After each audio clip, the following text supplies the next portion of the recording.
या मालिकेचे पूर्ण एपिसोड्स पाहण्यासाठी झी5 ॲप डाउनलोड करा। मी फोन करून त्यांना म्हणले की मला आईसाहेबांशी बोलायचंय। मग त्या म्हणल्या की मला कशाला फोन केलाय, तुम्ही त्यांना फोन करा। तर मी म्हणलं त्यांचा फोन बंद आहे।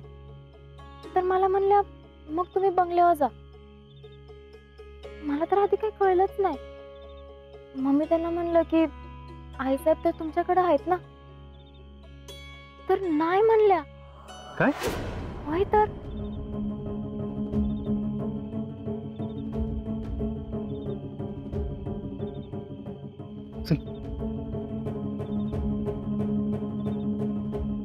अहो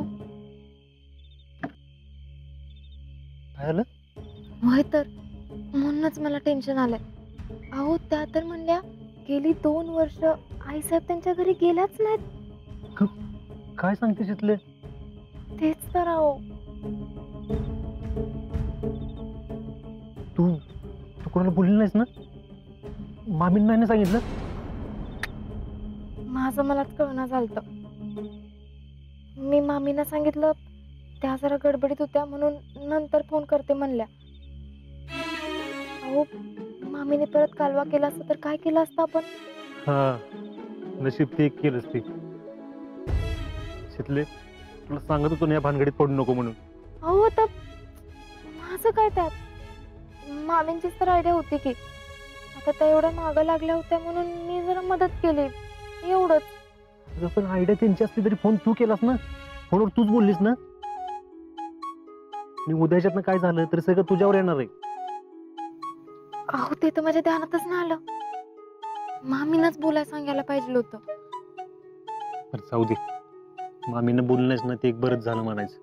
पण हे जर मामीनं कळलं असतं ना शितले तर काय झालं असतं काय माहिती। पण आता काय करायचं? हो माझं तर डोकंच चालना झालंय। मला सांग, काय म्हणलं ते नेमके? म्हणजे आई साहेब त्यांच्याकडे नाही तर मग गेले कुठं? हो तेच तर कळना झालंय। तिथले मी काय म्हणतोय, आपण भैयाला सगळं सांगूया। हो नाही नाही, फोन का केला असं म्हणले तर? आणि नंबर कुठून सापडला असं विचारलं तर मग काय सांगायचं? हो त्यांना सगळं प्लॅन कळल। आणि मामी खवळत्याल ते तर वेगळंच। मामींना याच्यातलं काय बी माहित नाही। आणि त्या भैयाचं काय सांगता येत नाही, कधी तो माणूस सटकल काय भरोसा नाही त्याचा। शितले अगं सगळंच अवघडून बसलंय की ग, काय करायचं आता? तेच की मला बी होच प्रश्न पडलाय। आता याच्यामुळे जयश्रींच्या संसारात काही विघ्न येऊ नयेत म्हणजे मिळवलं। हो मामीला तर सहनच होणार नाही हे। मग आम्ही काय दोघं बी? मामा तर खचूनच जाईल माहितीये। मी का फोन केला असं झालंय बघा आता मला। असू दे, आता काय झालं ते झालं, बघू काय करायचं ते।